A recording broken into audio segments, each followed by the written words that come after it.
Disney pulled the plug on Doctor Who. A massive failure that you can't why? But you can't. It's so proud. I know. It was too woke for Disney. Right. This was too much for fucking Disney. And I can't, listen, I'm going to blame Disney for a lot of shit. By the way. Yes. When you're too woke when you're too progressive for Disney, you know you're fucked. And I blame Disney for a lot of stuff in our culture. They are certainly the worst fucking studio in Hollywood by far. They have destroyed the most franchises, but you can't pin all of this one on them. No. You can't. You just can't. You might want to blame them for not paying attention enough, because for all the people who wanted to bring George Lucas back to Star Wars, this is what would happen. Ronald D. Moore comes back to Star Trek. This is what will happen. People change. You can't go home again.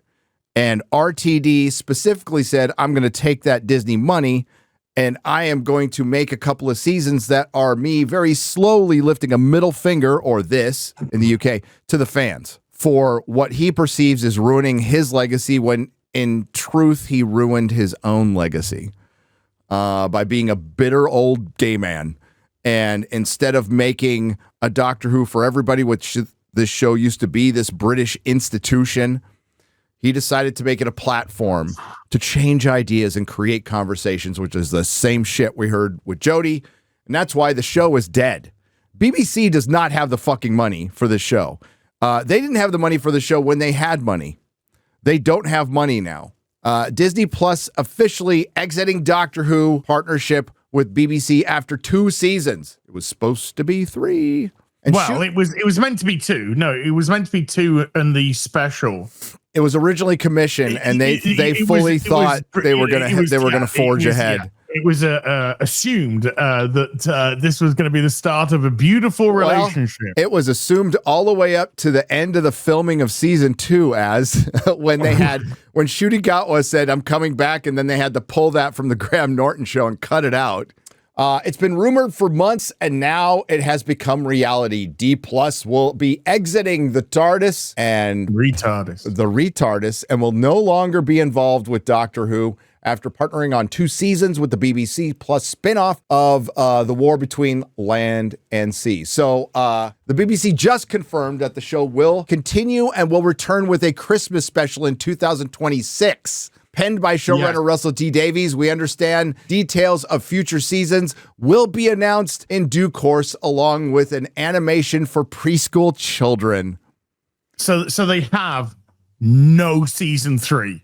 No. They were absolutely relying on that Disney money to come in before they committed to a season 3. Now we know it's not coming in. They're like, shit. So who's the Doctor in the Christmas special? Who gives a fuck? Is it Rose? I thought it was Az. She's not. Do a favor for him. That'd be so awesome if you were just. That'd be hilarious. So do they bring back David Tennant? He's still around. He's alive. The 14th Doctor is alive. Fuck off. I don't want to see shit from that fucking dickhead. Well, I'm not asking what you want to see. I'm asking what you think you'll see. No. Well, I mean, there's a possibility that he might turn up in some form because of the fact that Rose is there, or whatever that is. If it's Rose, if it's the bad wolf, whatever it represents, but she's not the Doctor. BBC drama director Lindsay Salt thanked D Plus for being terrific global partners and collaborators over the past 2 seasons for the upcoming War Between the Land and Sea.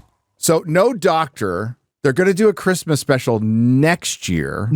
So we'll get another Doctor Who in 2 years, run by Russell T Davies. Yeah. In 2 years. Yeah. The ratings will go under 1 million, dude. They will be under 1 million in the UK. The 3rd season, I'm going to call it now, will not be written by him or showrun by him.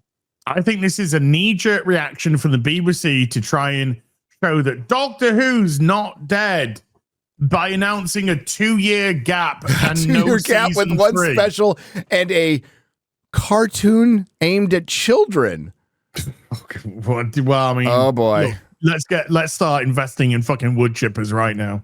The BBC remains fully committed to Doctor Who, which continues to be one of our most beloved dramas. Really? And we are delighted that Russell T Davies has agreed to write us another spectacular. So you're right. So it's just another Christmas special. She added, I think so, yeah. We can assure fans the Doctor is not going anywhere, and we will be announcing plans for the next series in due course, which will ensure the TARDIS remains at the heart of the BBC. But it's irrelevant. Not going anywhere. I know. Yeah, it is. It's like somebody in a house going, "Nobody come in." Like, no, nobody can hear you because nobody's interested. Nobody's there to see. Nobody's there to listen. It's not going anywhere. It doesn't matter. Nobody cares. This is probably one of the examples of like, okay, look, I know you got to do corpo speak, but can we just be a little honest? This is a horrifying disaster. Look at what it used to be. Look at what it is.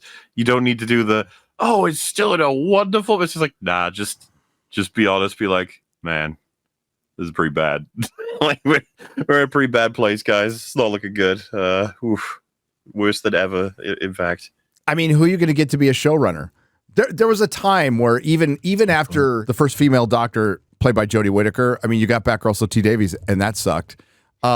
We know somebody, we can't say who, as that they were considering to be showrunner before they decided Chris Chibnall over this person, right? Oh, yeah.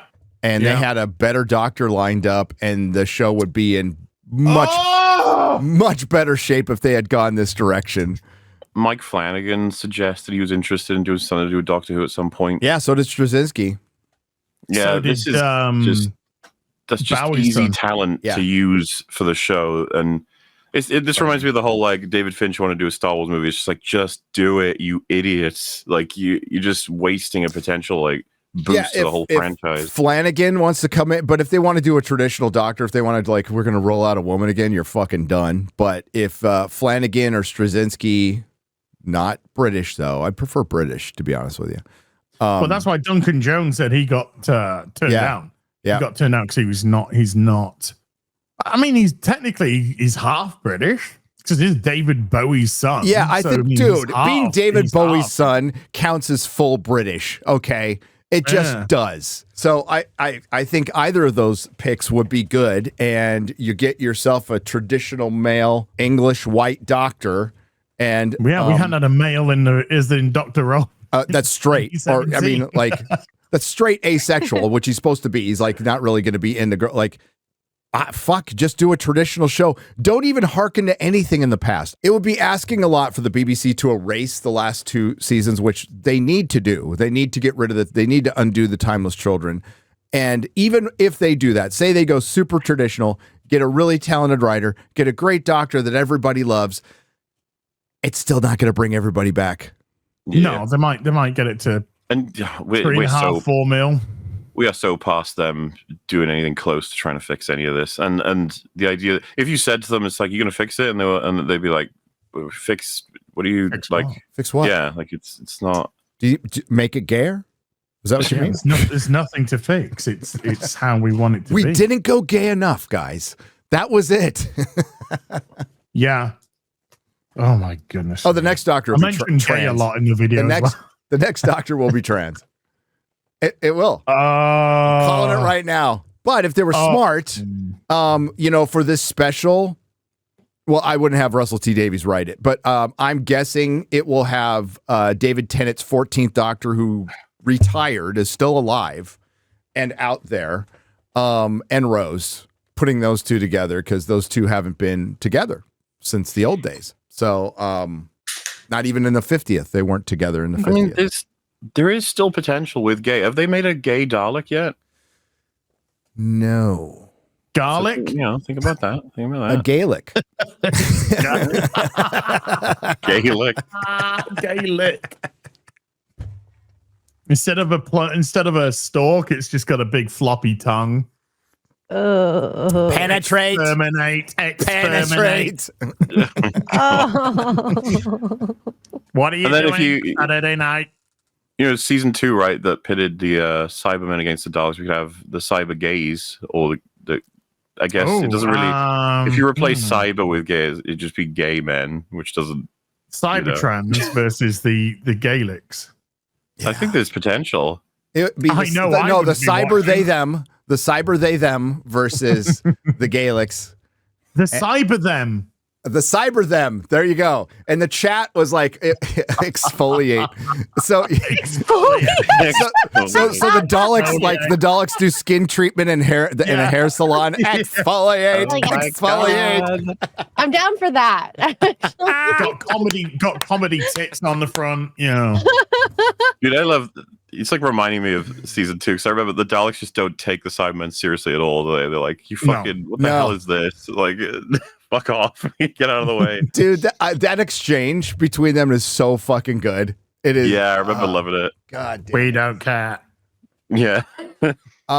So rumors have been God. swirling for months that D Plus would exit the deal, which initially ran for 2 seasons plus the spinoff, totaling 26 episodes.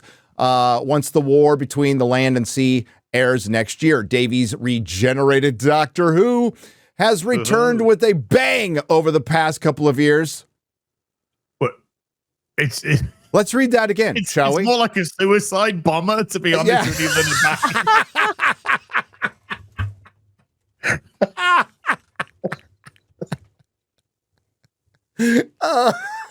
Yeah. Oh, I'm just thinking Frogan in her Sailor Moon costume with a bomb back around. Doctor Who's for everyone. Davies' regenerated Doctor Who has returned with a bang over the past couple of years and a bunch of big stars, but it hasn't necessarily rated as well as the BBC might have hoped. Okay, that's how you put it. All right. Okay. Yeah. And it didn't appear to be making such a big splash on the other side of the pond for D+. It didn't even pop any ratings. No, so. remember, okay, as an American, it is an abomination that an American company is financing this show and has any creative say over it. I am against it 100%. I am for English exceptionalism here. This is a British institution. It should not be fucked with by Americans. But the fact that then we got priority over you guys when it aired was hilarious and sickening all at once. Well, that's because that's where the money was. Exactly. The money talks, and the money came from Disney. But like, to the BBC's credit, in the past, they had a ton of American offers. And they only said yes to one, and it failed, which is too bad because when you go back and you watch that 8th Doctor episode, pretty fucking good. I like it. I think they should have given it a chance. Leverage. There's leverage. There's always leverage. They had no leverage. When Disney said, we'll give you 100 million, the BBC were on their knees like, thank you. They were on their knees bent over with their cheeks open. Spread. Legs akimbo. Spread. Ooh. Ugh. And then when Disney pulled out of Doctor Who, he went, oh. Well, I mean, this must be I mean, you tell me. I mean, not that you watch it over the air anymore, but like, is the BBC even in shape to continue the show? And if it does, like I said, the ratings will go under 1 million. They will. I think there's always going to be the curiosity of who the new Doctor is. But it wears off really quickly. It does. And if it's a bad choice. And recently, prior to Disney, what has funded Doctor Who more than, I mean, the British taxpayer? The licensing. Oh, well, that's selling the show worldwide. Yes. Which nobody wants anymore. No. It was the second biggest export from the BBC outside of Top Gear. Top Gear, and they could get a pretty penny for it. And it was put into multiple countries. So it was, it's huge in South Korea and places like that. And nobody wants it anymore. So there's no toys. Dude, that's a sore point for you and I. Big Chief Studios. Hey, Russell T. Davies, while you're writing that Christmas special, could you inquire how a bunch of Doctor Who fans had thousands of dollars ripped off by a British company known as Big Chief Studios that took people's pre-orders, led them along, and then overnight we got a letter going, it's been shuttered, and you lost your in my case, $4,000. And I was in the hole for about £2,300. Yeah. More than a year ago, our deep dive spoke with connected sources who said the show's future with D+ was hanging in the balance. And these rumors, only ramped up as the months wore on and everybody watched the fucking episodes and the quality of those episodes and all the ratings go down. And the initial deal neared completion at the same time. Ncuti Gatwa, the 15th Doctor, exited the show under something of a cloud of seemingly handing over the keys to a familiar face and Billie Piper Rose Tyler. Gatwa later blamed burnout for his exit, but it didn't do much to ease the cloud. Okay, he went on Eurovision and went against Israel. That's one mark against him. To the BBC, however you feel, whatever. I'm just talking about from the BBC's perspective. He was also in Barbie, as mentioned. Successful movie, not because of him, but he probably had it in his head that this is my chance to make it in Hollywood. And to be fair to him, which I shouldn't be, you have to jump on those opportunities when they come up because they don't come up often. So I get that. I think he'll be jumping on plenty. Well, I mean, like, he will be very popular amongst producers in Hollywood. I'll just say that. Gives Ezra Miller the night off. Yeah, it might. It might. Also, apparently kind of a shithead on the set. A flamboyantly gay man is a bit of a drama queen. It's shocking news. Shock. And I'm guessing RTD is not exactly level-headed either. So, guys, I think it's pretty much answered now. You can ask, like, wow, he was so much better back then. And he was better. I don't want to take away all the credit. But Stephen Moffat being there, even though he got credit for just one episode per season, Stephen Moffat was there the whole time. Stephen Moffat held that thing together. He did. I am convinced of that. Also, the BBC reined him in, and sometimes you need to have gatekeepers reining people in. Gatekeepers. Gatekeepers. I am the keeper of the gay. But the BBC has always made it clear that the show will go on with or without Disney. Last week, Jane Tranter, Christopher Eccleston's favorite person, loves her. Sack Jane Tranter, sack Russell T. Davies, sack Phil Collins. Phil Collins. Not Phil Collins. Sorry. No, we like Phil Collins. We like Phil Collins. Not Phil Collins. Phil Collins, we love you. Get well soon or whatever. Yeah. God dang. One of the goats. Jane Tranter, the show's EP and close friend of Davies, lambasted a rude former Doctor Who writer who had said the iconic sci-fi show was as dead as we've ever known it. Truth hurts, honey. Yeah. Sweetheart. Schnookums. Tranter's Bad Wolf production outfit, which was given the keys to Doctor Who contract when Davies took on showrunning duties for a second time, will produce the Christmas special.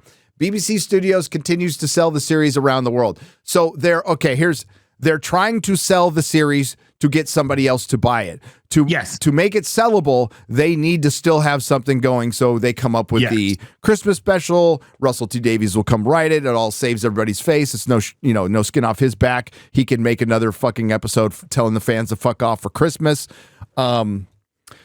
Remember, this is the same BBC that removed the specials from Christmas Day because they thought, Christmas was a too specific religious holiday.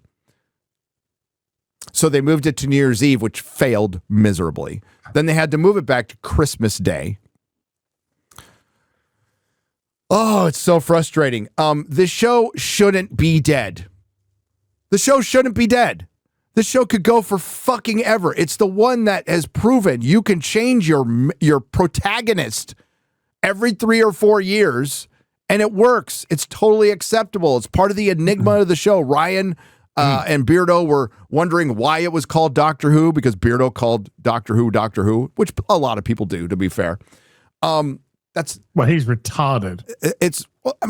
But I'm trying to be fair to the retarded, okay? Don't be. You can't help it. He was born that way. Yeah. Like the Lady Gaga song says. It's gay. I can't believe she said I was born retarded in that song. Must have missed that line. It's part of the mystery. That's the greatness of this show. For so long, for so many decades, we were following a character we knew nothing about. We knew he was a Time Lord. We knew he was on the run. We knew he had a granddaughter, but over the decades, we got little pieces, little anecdotal story about when I was a boy, I was reading a book, or, I have some family. We don't know his name. Nope. We don't know. Nor should we ever. Yeah. Aside from River Song, we know very little about his past at all. And that was the beauty of the show. And it never should have been answered. That's why it's called Doctor Who. Because it's people always going, Doctor Who. Doctor Who. That's the whole point. The Doctor. John Smith. The Doctor. John Smith. John Smith. Right? Good alias. And Stephen Moffat, at least in the beginning, really added to the lore, saying like his name, like it can't even be spoken, like giving this aura of like speaking the Doctor's real name might be a password to unlock like the gates of fucking hell and shit like that. So that's why, his name has to be kept secret. The oncoming storm. The oncoming storm. Yeah, it's like, it's really fucking cool shit that they completely fucked up. It shouldn't be dead. It never had a problem attracting all makes, shapes, and sizes, gay, straight, religious, not religious. It was a worldwide success. It did something on its 50th anniversary that no other franchise ever has done or ever will do. It got more popular. It got fucking more popular. Once Doctor Who hit Netflix in America, it finally became a success here. The success that BBC had been looking for so long, and it gave them a lot of money. And every American fan would tell you, we don't want any American influence on this at all. It is a British show. We want it to stay a British show. And it got huge. It took over Comic-Con for a couple of years. And this was when Game of Thrones was out. It was Doctor Who that took over Comic-Con. It was a worldwide success. And then Piers Wenger comes in. This motherfucker. Fuck that bitch. And I was warned about it at the time. Dude, I've told the story before, but like we have a drugstore here called Walgreens. It's on every corner because everybody's on drugs now. But in the Walgreens, there was Doctor Who toys. There was Doctor Who toys and Toys R Us here, which there never were, ever.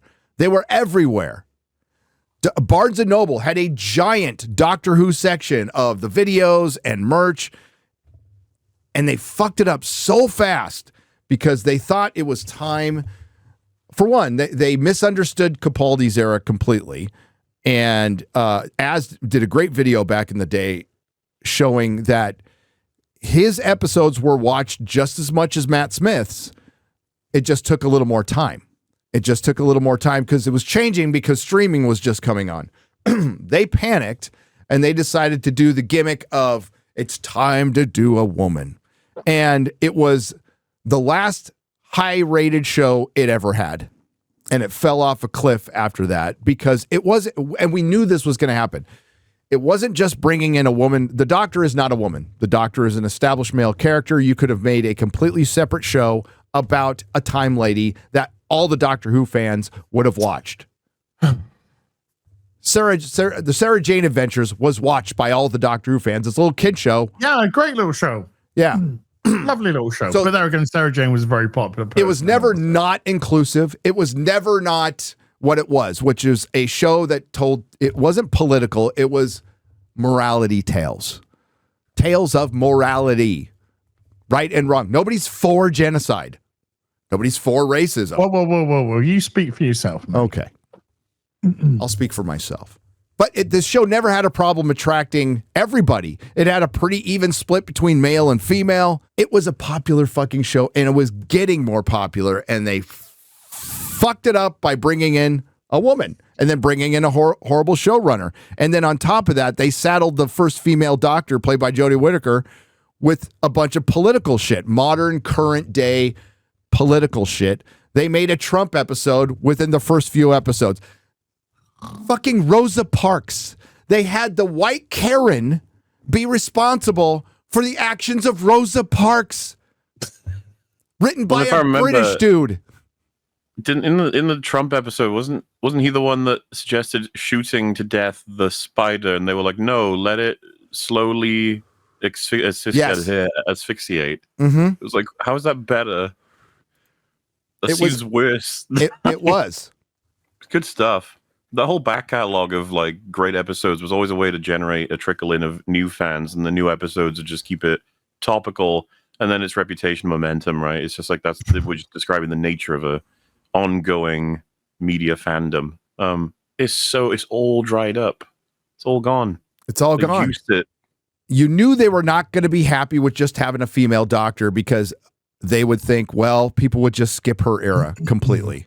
So we need to cement her into the legacy. We need to change the entire origin of the story in a 5-minute montage with a voiceover. And they fundamentally changed everything about Doctor Who. William Hartnell was no longer the first Doctor. The first Doctor was a little black baby, again, unintentional racism, who was abandoned. So, fatherless. A fatherless black baby that falls off a cliff at 1 mile an hour. And the amazing female explorer Tecteun experimented on her for regeneration and appropriated her regeneration. Well, murdered her over and over again. Doctor after doctor to unlock the secrets of regeneration. As a kid. But apparently that's women in STEM, so that was good. So that was bad enough. Timeless Children was the breaking point for me, for most of the fandom, but some of you all hung on because after that disaster, they're going to bring back Russell T Davies. They're going to bring back David Tennant, Catherine Tate. The gang is back together again. And then they choose Ncuti Gatwa. And my hope for any kind of return died in the very first interview. we called that the next Doctor would be male, but they would race change him to black. We called that. Yeah. We didn't think he was going to be a raving fucking homosexual. No, we didn't. But he was. First interview, my hope went boop. So it was done. It was done. And they actually managed to make it worse than the Jodie Whittaker era. Somehow they made it fucking worse. So out of all the franchises we love, Star Wars, Star Trek, everything, the worst, the most, I can't even say, it's already dead. So the one they have exhumed the corpse and buggered that corpse over and over again is Doctor Who. Doctor Who is the worst case scenario. I got age restricted for that analogy. Well, it's the truth and it's sad because it brought so many people together. It was generational. Parents watched it with their kids. I watched it with my kids. We did watch parties in my comic store. The comic store was packed when we did for just also Rand episodes, never mind the 50th anniversary episode, which was nuts. We had people outside the store looking through the window, and they killed it for the message. It was murdered by the message. Said that 3 years ago, and it remains the truth. And it's also indicative of, it really is what's happened to, and Mahler just mentioned it, all of pop culture. Across the board. Nerderotic.com. Please subscribe.